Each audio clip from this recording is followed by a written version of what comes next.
General Chris Thorpe stood before the display screen in the underground command center at 55, with streaks of gray cutting through his short-cropped hair.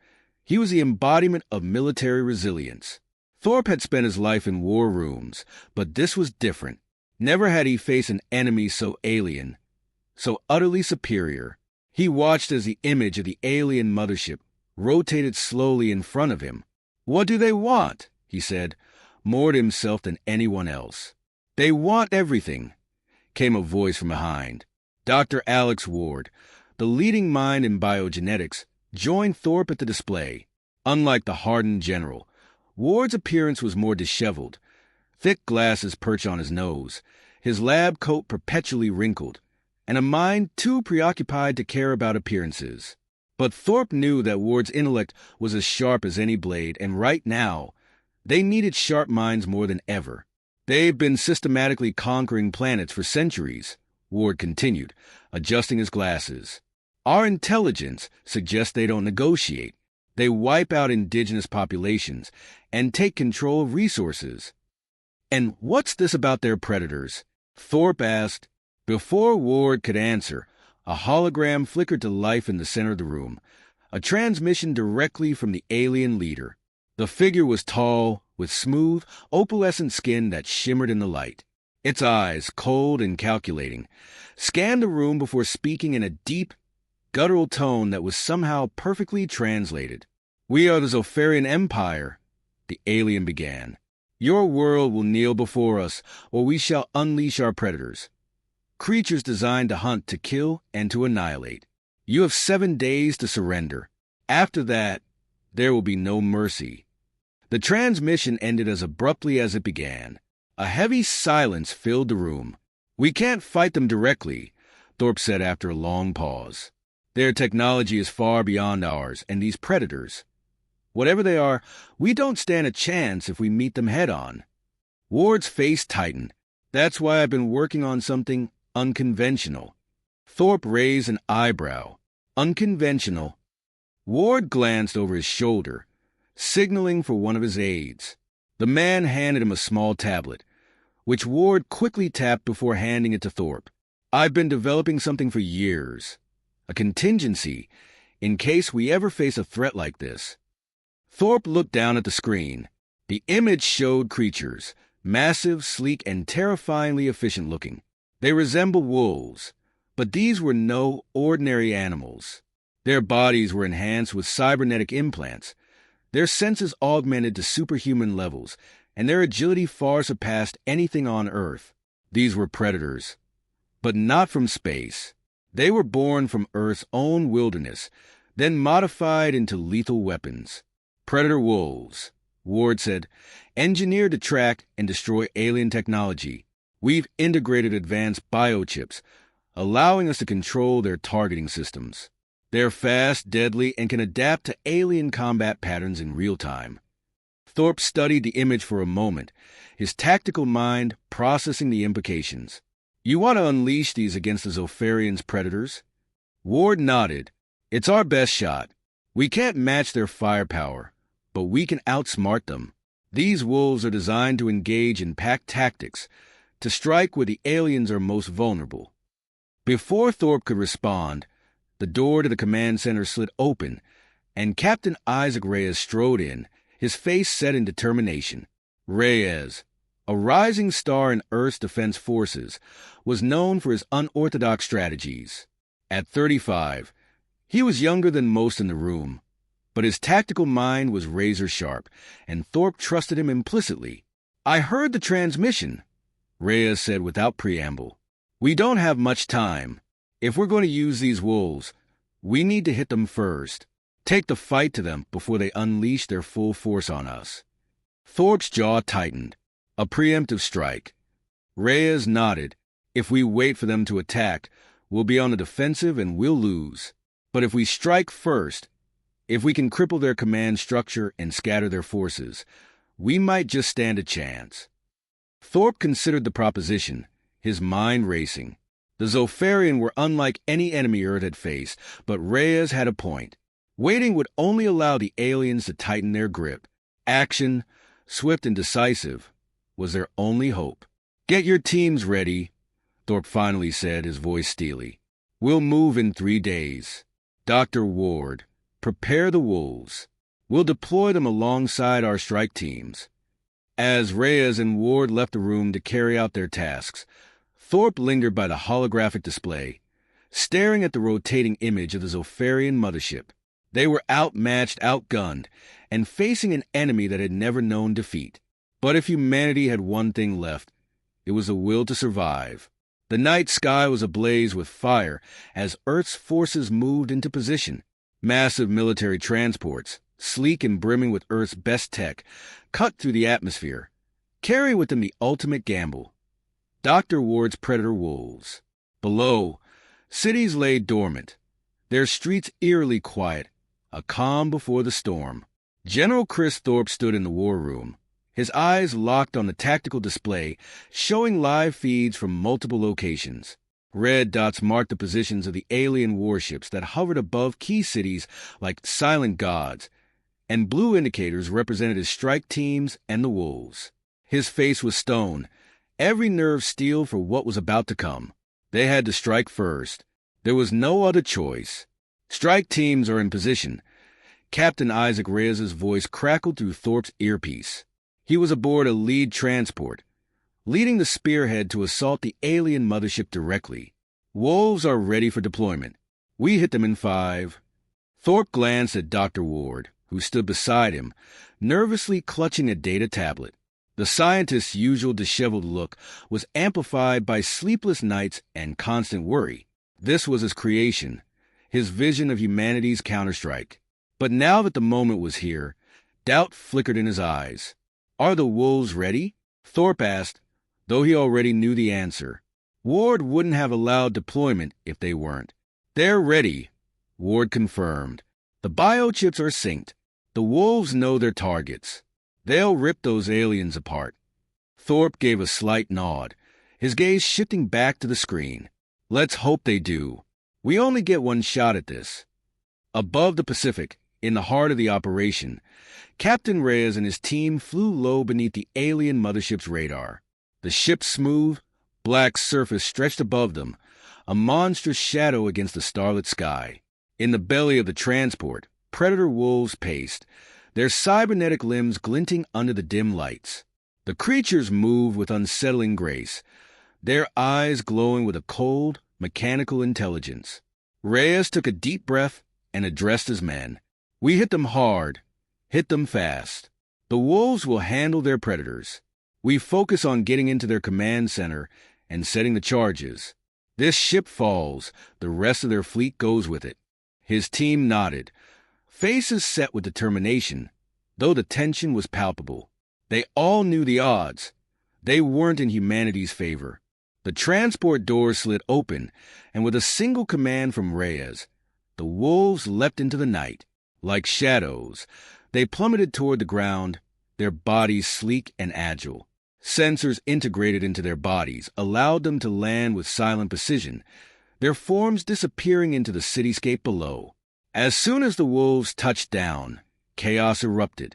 Alien predators, hulking, biomechanical beasts with razor-sharp appendages, emerged from the mothership's underbelly, their screeches echoing through the city. These were the Zofarians' ultimate hunters, designed for one purpose: extermination. But Earth's wolves were something different, something the aliens hadn't expected.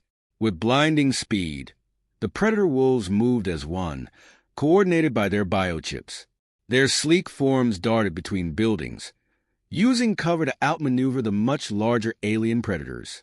The wolves struck with lethal precision, their teeth tearing through alien armor, their claws shredding circuits and flesh.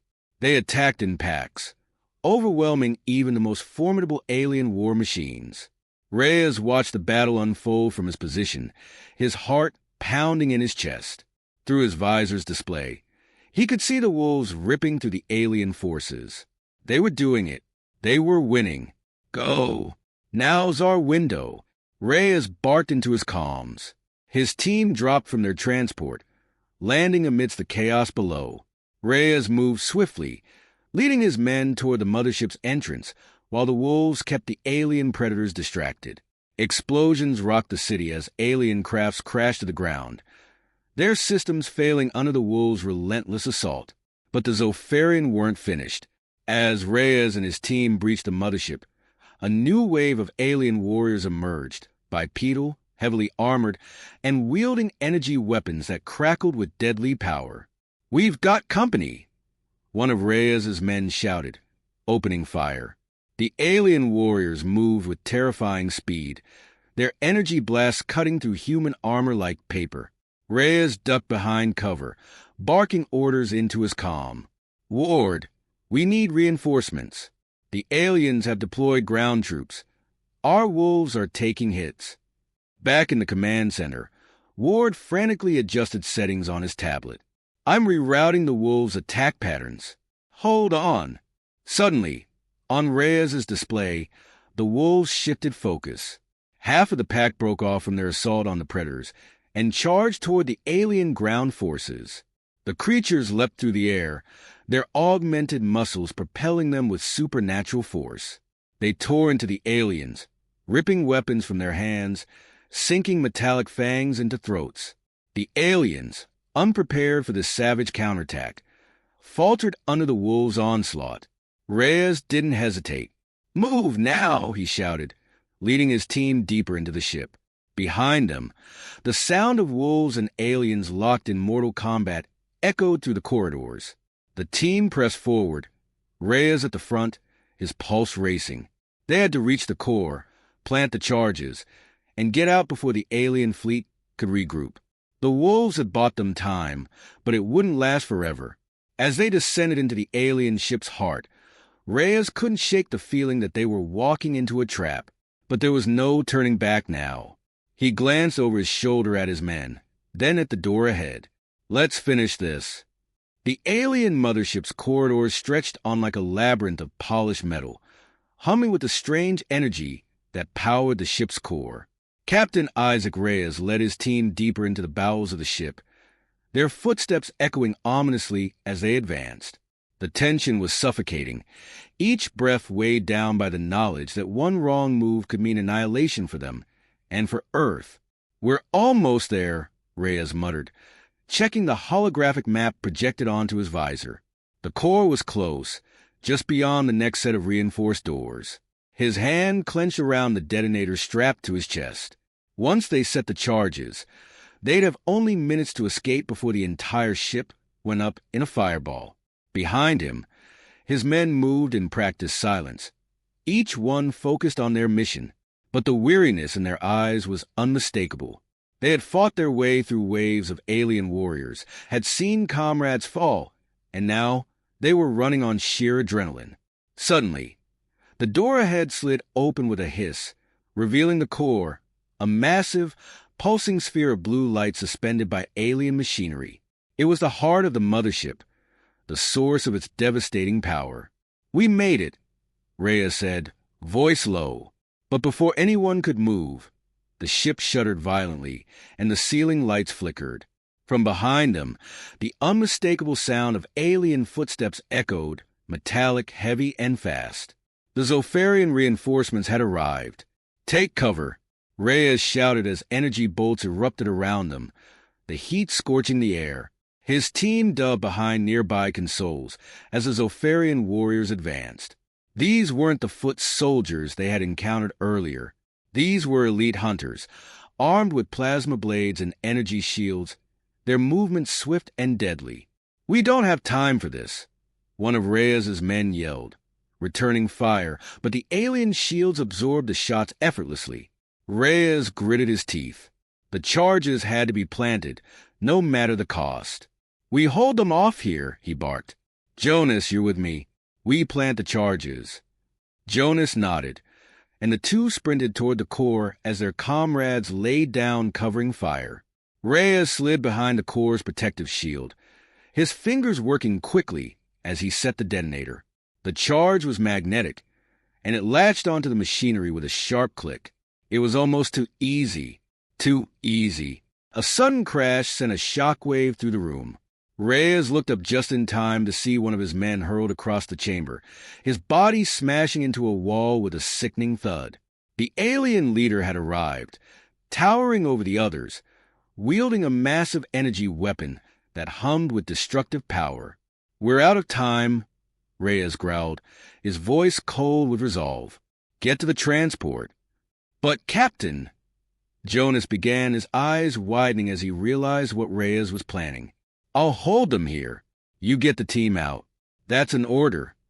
Jonas hesitated, his face torn with emotion, but then nodded. "Yes, sir." He turned and sprinted back toward the others. Reyes rose from his position and fired at the approaching aliens, emptying his entire clip to cover Jonas's escape. His heart pounded, but his mind was calm. This was the only way. The Zofarian were relentless, their technology beyond anything humanity had ever seen. But this ship, the mothership, was their Achilles heel. Without it, the fleet would fall apart. As the last of his men disappeared through the doorway, Reyes turned to face the alien leader. The creature's cold, metallic eyes met his, and for a moment there was a strange mutual understanding. Both were warriors, bound by their duty, each facing inevitable death. The alien raised its weapon, but Reyes was faster. With a roar, he charged, slamming into the creature with everything he had. The two grappled violently, energy crackling between them as they fought. Reyes' strength was no match for the aliens, but he didn't need to win. He just needed to buy time. The detonator beeped in his chest. 30 seconds. 29. The alien knocked him to the ground, pinning him with a single, crushing blow. Reyes gasped for breath, his vision blurring. The creature raised its weapon for the final strike. But it didn't matter, because in that moment, Reyes smiled, a small, grim smile of defiance. Checkmate. The explosion rocked the entire ship, a brilliant flash of light that consumed everything. The core overloaded, and the alien mothership disintegrated in a fiery blaze that lit up the sky for miles. The shockwave reverberated across the battlefield below, sending the remaining Zofarian forces into disarray. Without their command structure, the alien war machines faltered, their attacks slowing, their movements confused. In the command center, General Thorpe watched as the feed went black. The alien mothership, the symbol of Earth's oppression, was gone. Thorpe stood still, processing the enormity of what had just happened. The battle wasn't over, but they had struck a fatal blow. Dr. Ward stood beside him, his eyes wide with shock. Did they make it? Thorpe didn't answer immediately. The cost was steep. Too many had been lost today, and there was no way Reyes could have survived that explosion. But they had done it. "Captain Reyes gave us victory," Thorpe finally said, his voice a quiet tribute. "At a cost." Outside, the predator wolves, bloody, battered, but victorious, stood among the wreckage of alien war machines. They had done their part. Humanity had won the day, but the scars of this battle would linger. The war with the Zofarian was over, but the price of survival was forever etched in the hearts of those who remained.